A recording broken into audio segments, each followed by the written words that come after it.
Hello and welcome to No Rest for the Weekend. I'm Jason Godbey, and today we're going to be talking about some films from this year's Mill Valley Film Festival.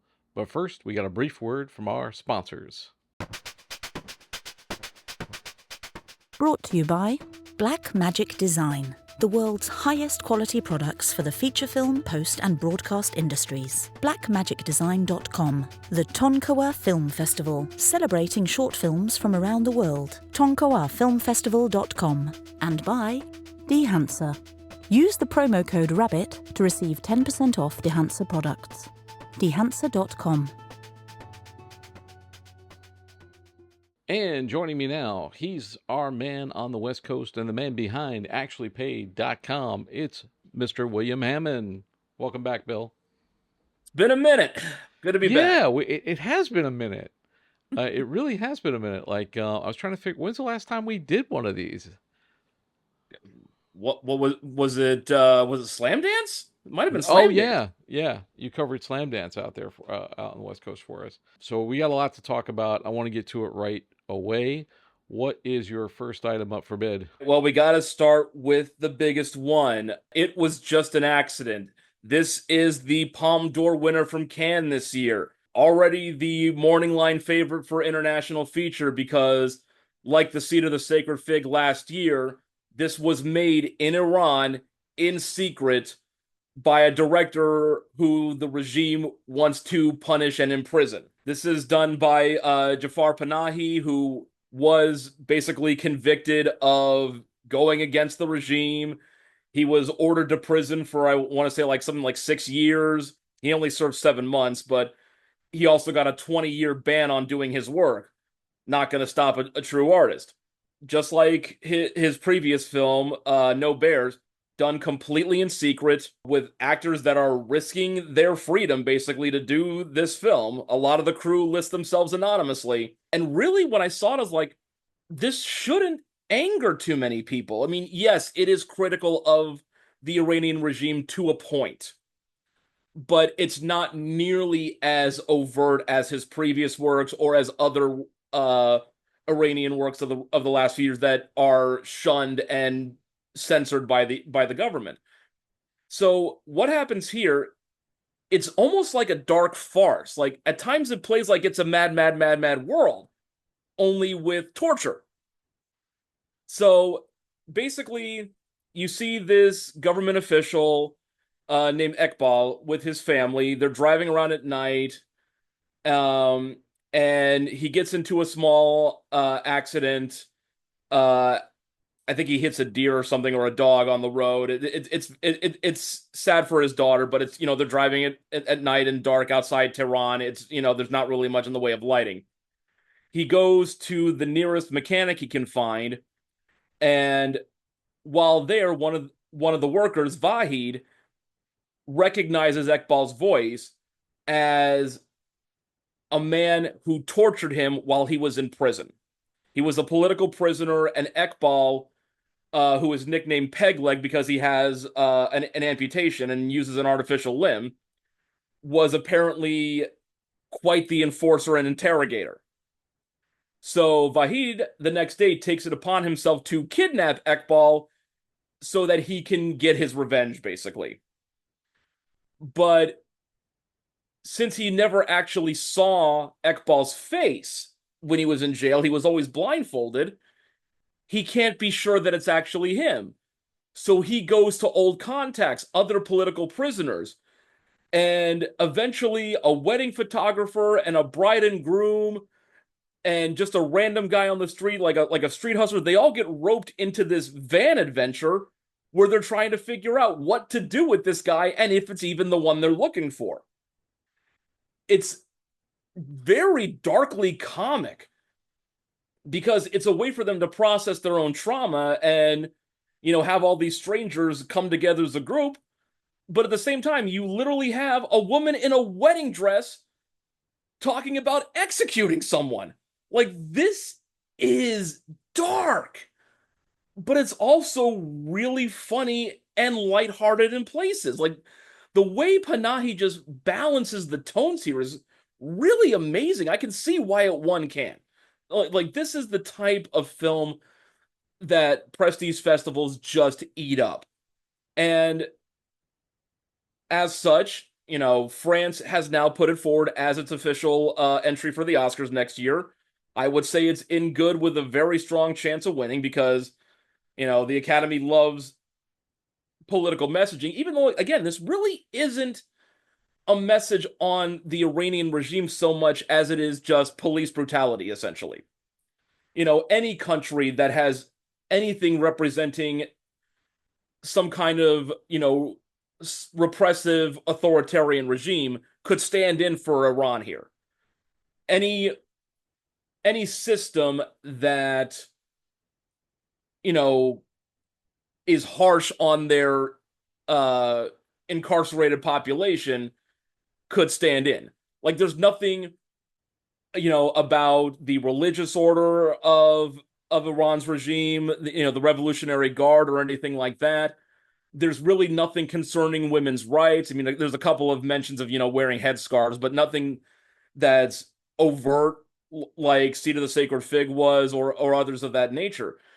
So it's a little bit shocking that Iran is so against this because as political jabs go, it's much more satire than it is accusation.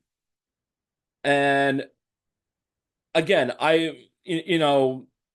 we hear of conditions here in this country where, prisoners are beaten, enemy soldiers are tortured, or enhanced interrogations, as has been called for the last 2 decades.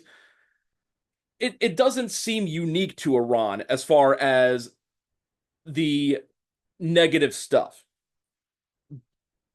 but it does serve as a convenient backdrop for the ironic hilarity that ensues.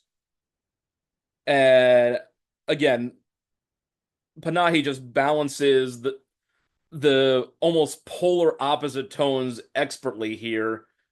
The pacing is strong, the script is strong, every character is quite well defined based on their motivations, what they went through, what their ideas are for what should happen to Ekbal, if assuming he's the one they're looking for. It should be just wacky, but in the end, it all makes a very weird sort of sense, and I was just fascinated by it. What do we got next? Speaking of French films, Arco. This is an animated film. The big selling point with this is that it is produced and stars Natalie Portman, who, despite being a dual citizen of the US and Israel, she actually lives in Paris full time. So this is a bit of dazzling, family-friendly sci-fi animation starring a boy named Arco who lives in like the 30th century, where just like the Jetsons, we have houses above the clouds, and the Earth is, down below healing itself essentially after centuries of pollution and whatnot. The weird bit of technology that they have is that they wear these suits that allow you to basically fly as a rainbow, like an actual rainbow light prism. It's gorgeous to look at. The suits also have a little diamond in the forehead that allows them to time travel. So weird concept already, but I'm on board. Arco is 10 years old, and just like trying to get a driver's license, in the here and now, he's not old enough to fly yet. Like I think they say in the film that the minimum age is 12. So his mom and his dad and his sister do all this stuff and get to see, the entirety of Earth's history, but he has to stay at home. So, being a precocious kid, he steals his sister's suit and gives himself a test flight. He then gets completely out of control because he doesn't know what he's doing, travels through time, and lands in the 2070s, where he meets a young girl named Iris. Iris is voiced by Roma Faye. In the English version, we have a French and an English cast. She's very into things like art and science. She has this weird dream that she would love to talk to birds, and Arco's like, oh, that's really easy. We do that all the time in my time. It's like, okay, we're going to talk to birds. it's very much, from that point, just kind of a kiddie adventure of how to get him home. They're pursued by a trio of brothers who had apparently, as children, seen Arco flying through the air. Now they're adults and they're being shunned as crazy people. They're voiced in English by Will Ferrell, Andy Samberg, and Flea from the Red Hot Chili Peppers. Um, Iris's parents, again in the English version, are Natalie Portman and Mark Ruffalo, and they also have this kind of like a nanny robot named Mickey, which basically watches Iris while the parents are away, and that's a combination of Ruffalo and Portman's voices, like jumbled together into like with a robotic distortion on it. It's a very clever touch. Um, the adventure is very sweet. The characters are, just endearing. Even the three wacky brothers, they're not like antagonists or villains or anything. They're just obsessed guys who like, oh my God, here's the proof of everything we've been, seeing all our lives. And they're very helpful. Like they have their own agenda, but that's in conflict with Iris and Arco, but it's not villainous in any way. Um, there are, some shortfalls here and there, but I will say, uh, it goes for broke on the ending, like something that like a climax that I honestly did not expect and was pretty ambitious for what they're trying to do. And just for fun, it's kind of hard to just not get lost in the inner child aspect of this. So yeah, I'm sitting here watching it, and the characters are always calling out for the lead. So every time they're like, Arco, Arco, and I'm like, Polo, Arco, Polo. It's like, because he is a fish out of water. It's a lot of fun. Like weirdly, it's a production in France, like French Netflix, like actually Netflix in France, but Neon has the distribution in the US. It will get a theatrical run, and then I presume it will go on Netflix after that, or some form of streaming. But I think this is something that kids will enjoy. It's very safe, but still can make you think. And I always enjoy animated films like that. We got time for at least one more or two, maybe two. All What do you right, got next? we have Egypt's entry for international feature. This is called Happy Birthday. I've learned over the years to never take a title at face value when it comes to international fare. Happy Birthday is about a young girl named Toha who is trying to, in essence, set up the perfect birthday party for another girl named Nellie. The first act of the film kind of just makes it seem like, okay, this is like Nellie's little sister trying to, give her a really good birthday party because they're about to move away and her parents are getting divorced. And so while Nellie's at school, Toha goes off with the mother and gets supplies and all this other stuff and has, kitty mischief and all that. But then it becomes plain at the end of the first act that Toha is not a relative. She's a live-in servant. She's a 9-year-old maid for the family's grandmother, and the grandmother kind of makes it clear that she doesn't want Toha at the party because she's the help. And suddenly this turns from a lighthearted, kiddie flick to scenes of the class divide in Beverly Hills, Cairo edition. It's like there's this whole initially unspoken but then very cruel, you know, dynamic here that basically says because Toha is poor, she doesn't belong.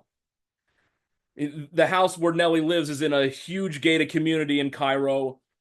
Um, the mother and grandmother actually pull some clandestine meanness to basically pretend that Toha's mother is sick in the hospital just so her sister will come and pick her up and take her away before the party starts. Take her back home to her slums where her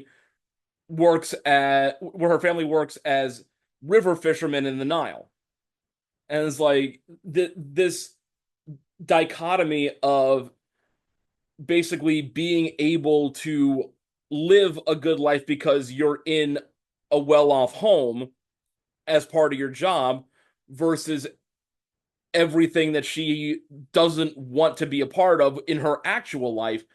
Like it's very tragic, to just see how no matter where you are, this is how those with everything treat those who have nothing. And obviously, in the third act, she does find a way to get to the party, and that whole culmination of, what's happy, what's sad, what is acceptable, what's not, where the line is between, yes, I like you, but you still work for me, you know, and of course, the idea that you're employing a child is like, there's ickiness there. That's about as kind of a word as I can put on it. It's icky, but it's in a way that's meant to convey like just what class divide really is. Um, this has a good amount of international heft behind it. Jamie Foxx is one of the executive producers, and it does star some pretty well-known Egyptian actors like Nelly Karim and Hanan Motawi.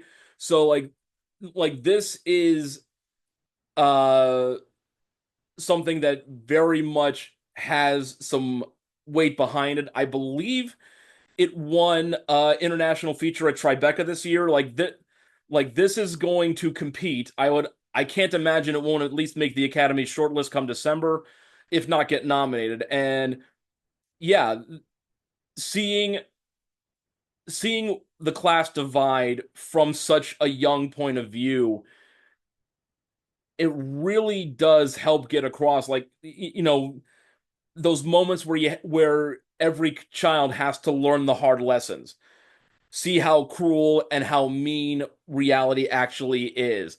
And it always breaks your heart when any kid has to hit that moment, but we all had to hit it. And I think the film, directed by Sarah Goher, like it gets that across really well. I think we got time for maybe one more. You got another one in the quiver there? Sure, sticking on the birthday theme, why not? Let's go to The President's Cake. This is the foreign submission from Iraq.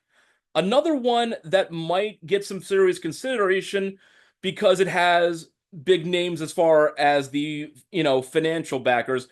Chris Columbus is one of the EPs on this one.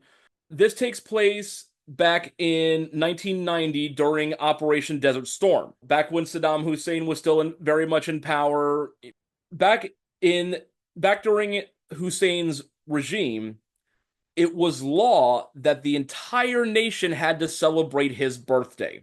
We check in on our main story, um, a young girl named Lamia who lives in a very small riverside village. I mean, she literally takes a canoe to school every day, very poor, but everyone is still expected to pitch in for Saddam's birthday. In her classroom, she is tasked with baking a cake for the celebration. But she has no money. She lives with her grandmother, who is diabetic and disabled, and basically has no resources. So it's like, how are we going to do this? They go to Baghdad, and rather than gather ingredients, the grandmother tries to essentially give Lamia away to friends to raise her and to keep her safe for at least a few days because there can be repercussions for not taking part in this celebration. And it's a little odd because there are moments that feel like a caper. I mean, she literally has a pet rooster that she carries with her. It's like, oh, it's an adventure with a young girl and her chicken, just like Moana.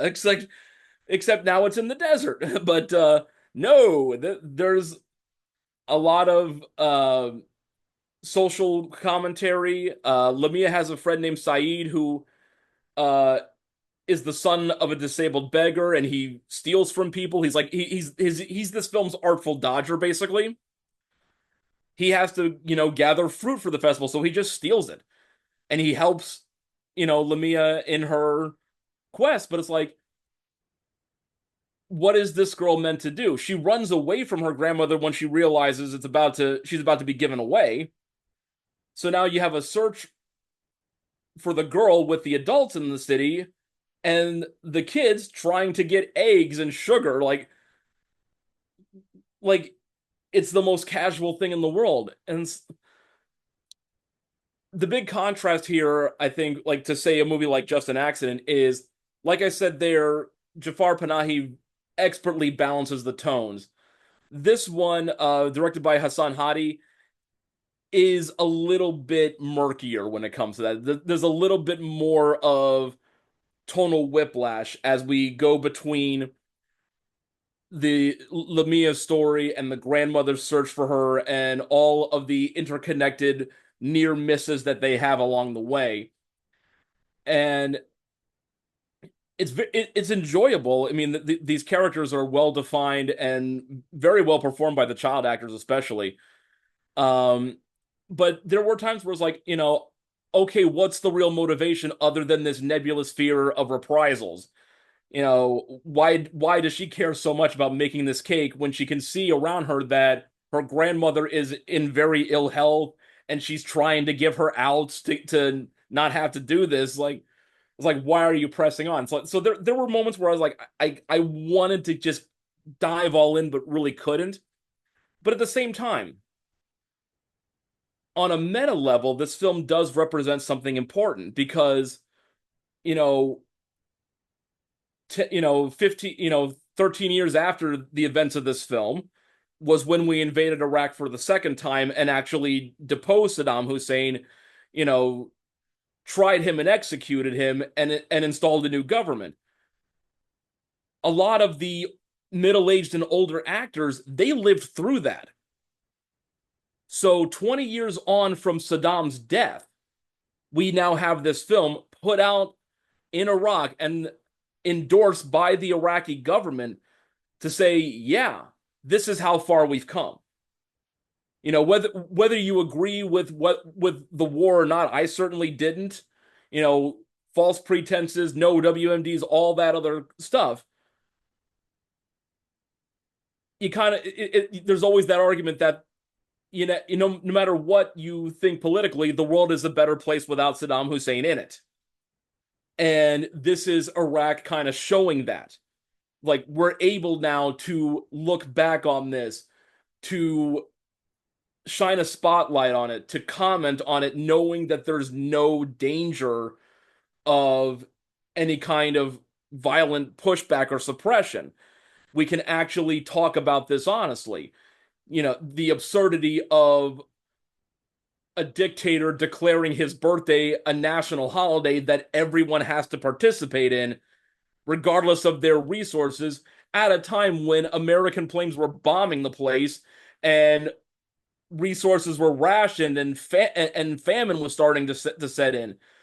It's like, as long as he sits in his palace and gets this gigantic 10 feet tall cake, he doesn't care. So it again, this is a good film. I'm not knocking it at all as far as the overall quality. But yeah, there are some trappings here and there that it kind of gets stuck in, but on the whole, it's still an achievement that's worth celebrating because, again, 35 years on from the timeline of these events, 20 years on from Saddam's death and removal from the universe, you can kind of see that this is a nation that is healed enough to say, okay, let's tell our stories to the world. And I have to applaud that. All right, man, I got to wrap up. But for people who want to know more of you, see your work, read your work, where can they find you online? All right. Plug time. You can find me at actuallypaid.com. Find me on X and Blue Sky at actually_paid. YouTube at actually_paid.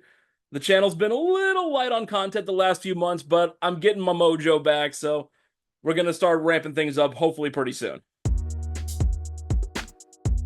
And that's all we got for you today. Thanks so much for taking this trip down the rabbit hole. For more of our content, visit norestfortheweekendpodcast.com. Don't forget to subscribe on your favorite podcast platform and on YouTube, youtube.com/getbehindtherabbit. I'd like to thank Bill Hammon and our sponsors, BlackMagic Design and the Tonkawa Film Festival. For Behind the Rabbit Productions and the BTRP Media Network, I'm Jason Godbey. Thanks for joining us. We'll see you next time. This is the BTRP Media Network.